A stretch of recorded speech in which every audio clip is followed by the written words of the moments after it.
Daïba, vous nous avez aidé à la préparation de cette émission. On va entamer la première partie de cette interview avec Monsieur Tidiane Diallo, qui est ingénieur assurance qualité. Oui, c'est un plaisir de vous recevoir sur ce plateau. Aujourd'hui, vous avez décidé de vous lancer dans l'assurance qualité, chose qui est très rare pour les jeunes de nos jours. Expliquez-nous le pourquoi vous vous êtes lancé dans ce domaine et concrètement, comment est-ce que ça se passe? Merci tout le monde. Déjà, comme je viens de vous dire, je suis ingénieur assurance qualité de profession. Et voilà. Dans le micro, s'il te plaît. Hydroanalyse Group est né suite à un constat sur le terrain.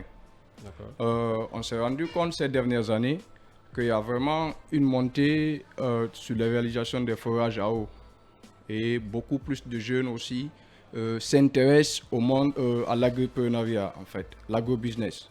D'accord. Donc, on s'est rendu compte qu'en même temps, parce que moi je suis du domaine, non seulement je suis un peu mixte, non seulement du domaine assurance qualité, mais aussi auprès des jeunes.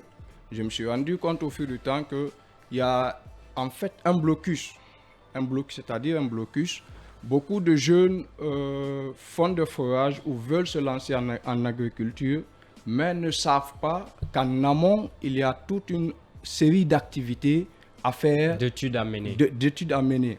Par exemple, quand on prend notre volet, j'ai d'ailleurs même omis de présenter Hydroanalyse Group.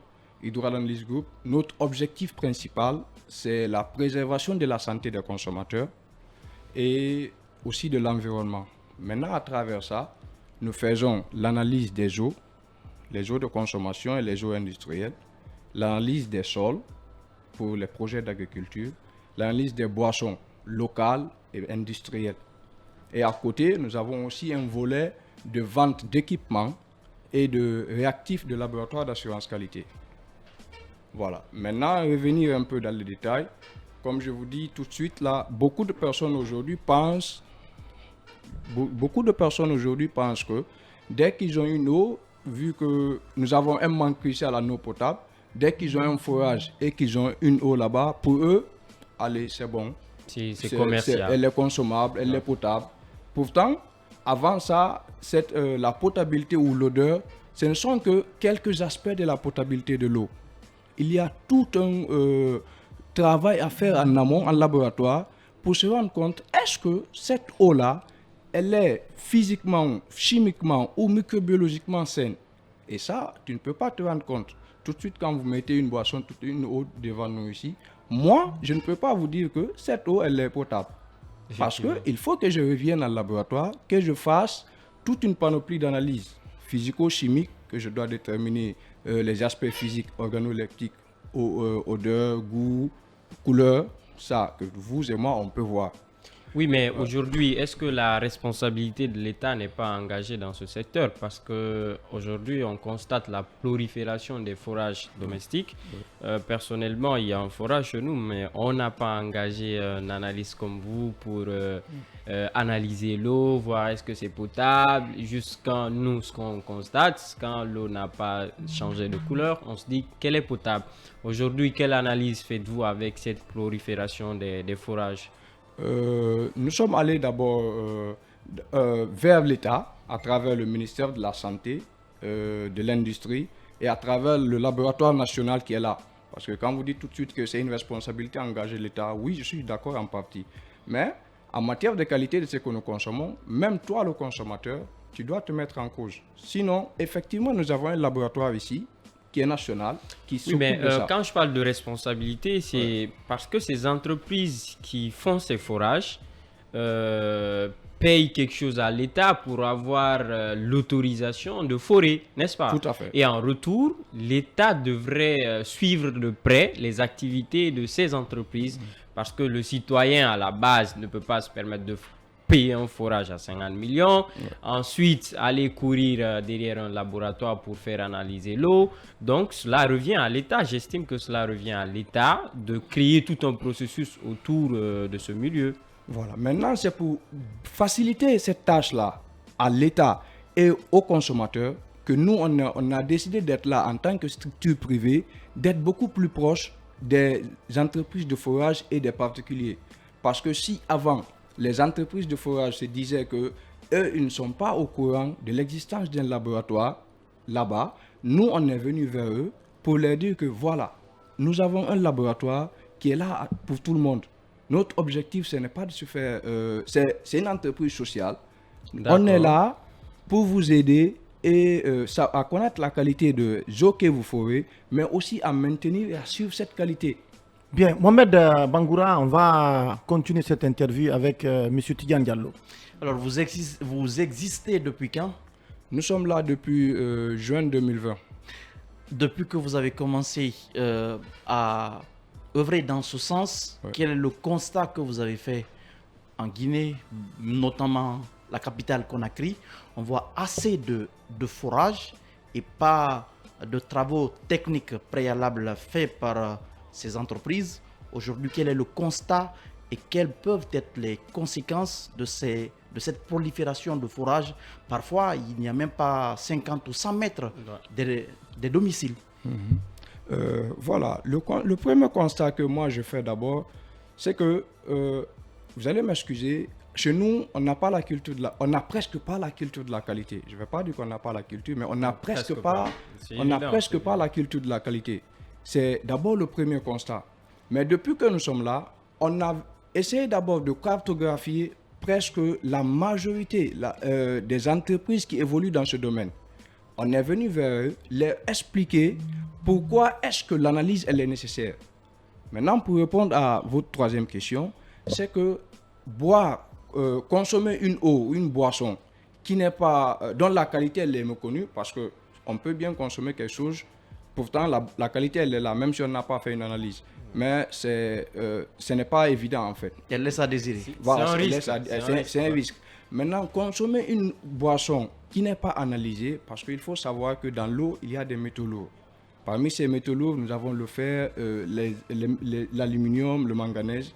Et ces métaux-là, à les consommer à une certaine teneur pendant une longue durée, ça peut nous causer des insuffisances rénales.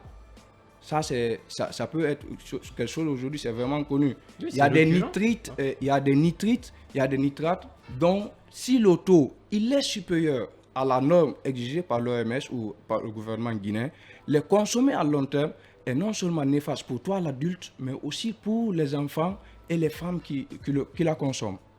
Bien. On a aussi dans ce studio, on va vous garder parce que le débat est très intéressant, mais on a aussi Famori Magasuba, responsable de stratégie de l'initiative des journées de concertation de dialogue des ONG et associations de Dixine. Monsieur Magasuba, encore une fois, rebonsoir et bienvenue. Bonsoir Monsieur Basekou, bonsoir à tout le monde. Bien, Mohamed Bangoura, on a quand même des jeunes porteurs de projets et ils parlent de concertation, de journée de concertation et de dialogue des ONG et associations en Guinée. Oui, notamment dans la commune de Dixine. Alors, qu'est-ce qui vous a poussé à faire en sorte que des jeunes et ONG de Dixine essayent de se rencontrer, de discuter, d'échanger autour de leurs projets communs? Merci beaucoup. Vous savez, à travers la loi L013, l'État a permis aux citoyens de s'organiser en association, en ONG, ainsi de suite, parce que l'État a compris que tout seul, il ne pouvait pas tout faire, il ne pouvait pas régler tous les problèmes sociaux. Alors, à partir de là, les organisations sociales ont commencé à naître. Et autant l'État, au niveau central, ne peut pas tout faire, autant au niveau local, les maires et les conseillers ne pourront pas tout faire non plus. Alors, pour la petite histoire, il vous souviendra qu'après le coup d'État du 5 septembre 2021 bien sûr, le CNT qui a été mis en place après cet événement avait engagé des concertations avec les organisations de la société civile dans les différentes communes. Et au niveau de Dixine, une équipe nous a rencontrés, mais il faut savoir que la rencontre aussi a été faite d'une manière, je dirais un peu à la va-vite. Ce qui fait que dans la salle, on avait compris qu'il n'y avait pas d'accord, n'est-ce pas, entre les différentes organisations qui avaient pris part à cette organisation. Et donc, sous l'autorité du directeur communal de la jeunesse, M. Si, on s'est dit on avait compris à partir de là qu'il n'y avait pas de cadre de discussion, qu'il n'y avait pas de cadre de concertation entre les organisations de la société civile qui existaient au niveau communal. Et donc, nous, on s'est dit, pourquoi ne pas mettre en place une dynamique qui va regrouper l'ensemble de ces structures afin de parler des problèmes, tout ce qui est lié au fonctionnement de notre commune.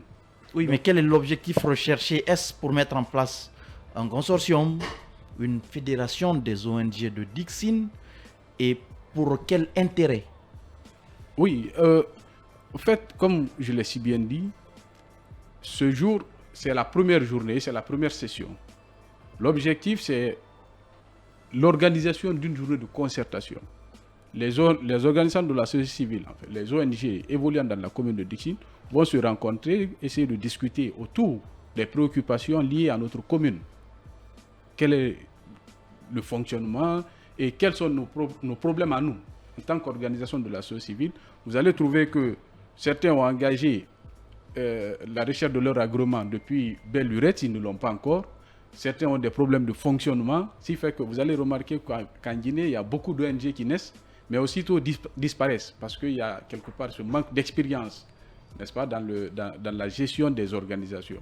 Et donc, ça va être un cadre d'échange, de partage d'expérience. Ce n'est pas que seulement ceux qui évoluent dans la commune de Dixine, mais il y a des compétences qui sont ailleurs que nous pouvons appeler. Mais comme on le dit chez nous, qui va seul va vite, mais quand vous partez ensemble, vous partez loin. Donc, pour nous, il est important que les organisations se mettent ensemble et puissent défendre un idéal commun. Bien. Abdraman Daïba, vous êtes responsable chargé de la communication de cette initiative des journées de concertation et de dialogue des ONG et associations de Dixine.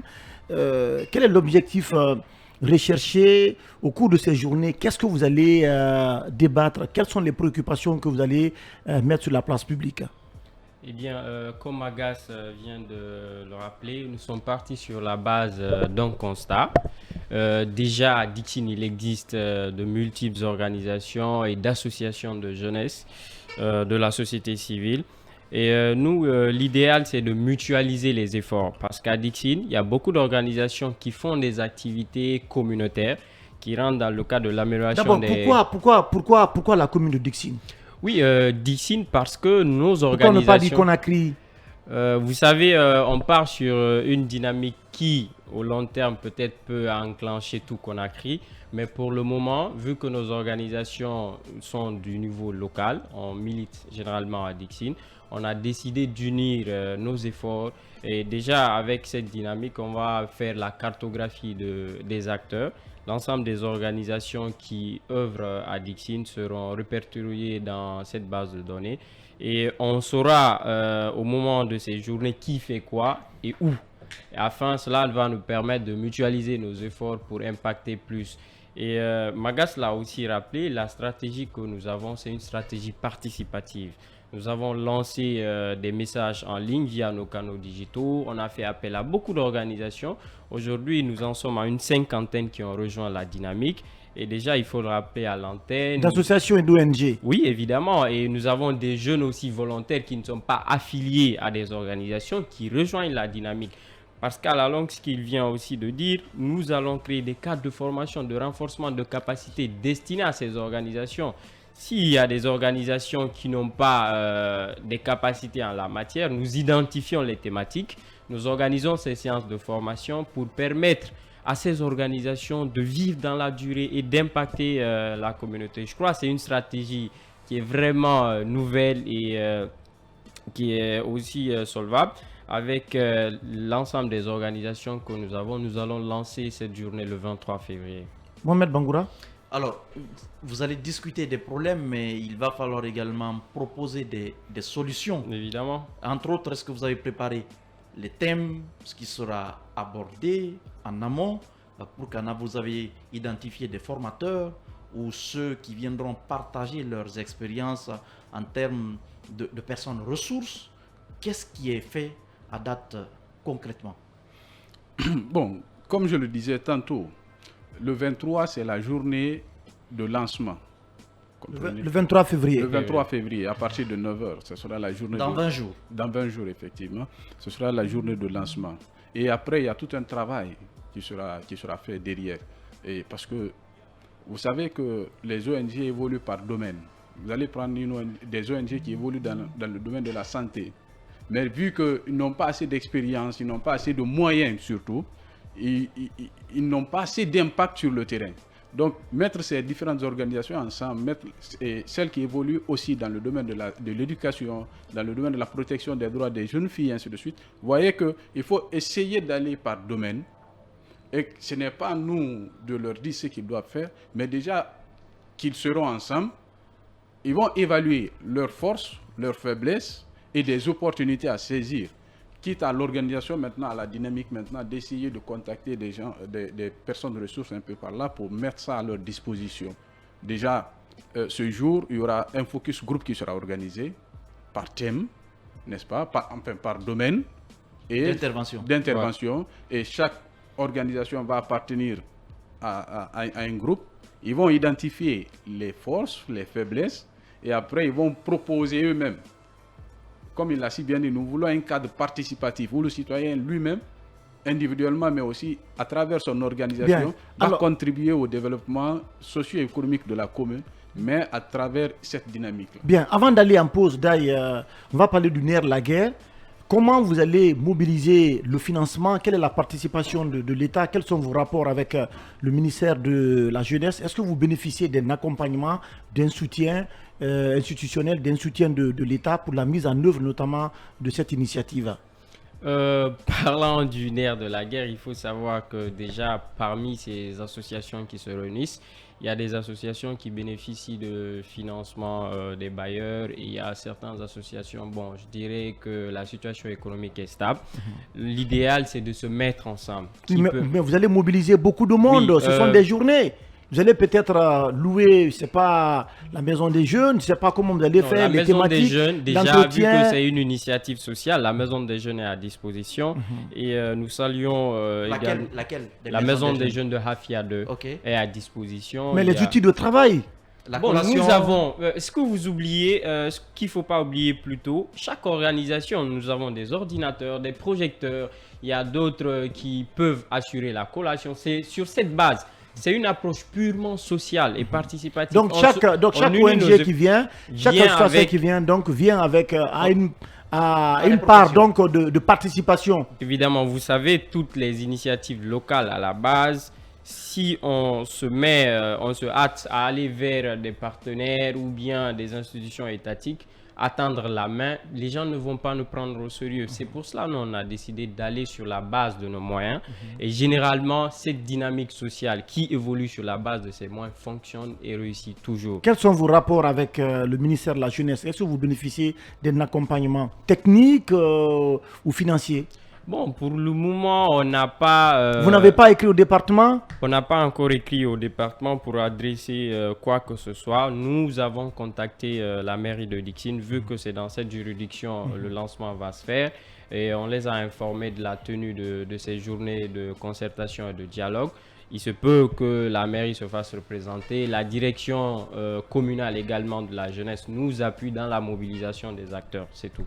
Bien, on va donc marquer une pause, le temps de passer à l'écran publicitaire. Et puis si tout va bien, derrière, nous aurons le directeur général de FONIGE, Abdraman Baldé, en tournée à l'intérieur du pays pour parler notamment des possibilités de financement des projets qui sont portés. Bien, comme annoncé, on va donner la parole à nos auditeurs. Si vous êtes à l'écoute de cette émission, composez le 81 85 pour poser directement des questions à nos invités ou participer à cette émission en apportant votre contribution à la compréhension des thématiques que nous abordons dans cette émission. Mais bien avant, on va se tourner vers Famouri Magasuba. J'ai posé la question au ministre, au directeur général. Au directeur général, et il est entendu. Il est avec le ministre. Donc il va tout de suite contacter le directeur communal de la jeunesse pour voir ce qui peut être fait pour que vous soyez accompagné, donc vous bénéficiez d'un accompagnement technique, peut-être financier, pour la réussite de votre projet. Merci beaucoup, M. Bassekou. Merci pour ce coup de pouce. J'avoue que ça nous va. Dans le micro, s'il vous plaît. J'avoue que ça nous va droit au cœur. Et comme mon ami l'a si bien dit, nous, le directeur a dit qu'il finance ce qui est concret, ce qui est visible. Et nous, on n'a pas attendu ce financement et on n'attendra pas ce financement. Si ça vient, tant mieux. Il n'a pas parlé de financement. Non, le financement est... Donc que ça soit un financement venant de lui ou d'une autre personne, qui parle de financement parle attendez. Bien entendu de l'argent, c'est pas simplement ça. Quelle que soit la nature de l'appui, disposition ou qu'il prendra entre guillemets d'accompagnement. On n'a pas attendu d'accompagnement, on est parti parce que nous avons aujourd'hui je cette sais pas capacité. pourquoi ce garçon il est aujourd'hui au jour d'aujourd'hui, mais il n'a nous pas parlé avons de financement. oui, Il est en bleu. Il est habillé en bleu aujourd'hui. Voilà. Quelle que soit la nature de l'accompagnement. Nous, on n'a Merci. pas attendu qu'un accompagnement extérieur. Au jour d'aujourd'hui, pratiquement, je dis pratiquement, tout ce qu'il dans faut, le micro. tout ce qu'il faut est mis en place. On a fait nos banderoles, on a fait, la salle est à notre disposition et techniquement tout est calé aujourd'hui pour que nous puissions recevoir et tenir cette journée de concertation. Si l'accompagnement vient, d'ailleurs nous remercions M. Bassekou qui a fait qui a amené ce coup de pouce, mais la journée de concertation, Ce n'est qu'une promesse. Ce n'est qu'une Bien. promesse. Alors, Merci. on est Il faut malheureusement noter. pris par le temps. Il nous reste juste une minute. On va revenir à Tidjane Diallo. À l'écoute, à l'attention des jeunes qui vous écoutent à travers cette émission, quel est le message que vous avez à les lancer pour qu'ils se lancent, notamment dans cette initiative aujourd'hui, dans cette initiative dans laquelle vous êtes en train de réussir? Voilà, moi ce que j'ai à demander à tout le monde, que ce soit les Aux jeunes. aux jeunes en population, particulier, Oui, aux jeunes. à tout le monde en général Mhm. et aux jeunes en particulier, c'est de faire de la qualité une priorité. Et maintenant, aller au-delà, s'engager, se lancer dans des activités qui puissent répondre à des problèmes auxquels la société est touchée. Parce qu'on ne peut pas dire qu'à toutes les occasions, il va falloir qu'on attende l'État, le responsable de l'État qui viendra nous aider à répondre à nos problèmes. Donc je demande aux jeunes particulièrement de se mettre à la tâche, mettre en évidence les problèmes auxquels tout le monde nous sommes confrontés et chercher à mettre en place des stratégies de réponse et de mise en place de techniques adéquates là-dessus. Bien, donc c'est sous ces mots qu'on va refermer porte et fenêtre de cette émission. Merci à Mohamed Bangoura pour la pertinence de vos questions, à Abdraman Daye pour l'accompagnement en termes de réalisation de cette émission. Mamadou Touré nous a aidés derrière la baie vitrée. Merci à l'ensemble de nos auditeurs. Les programmes continuent sur FIM FM Guinée.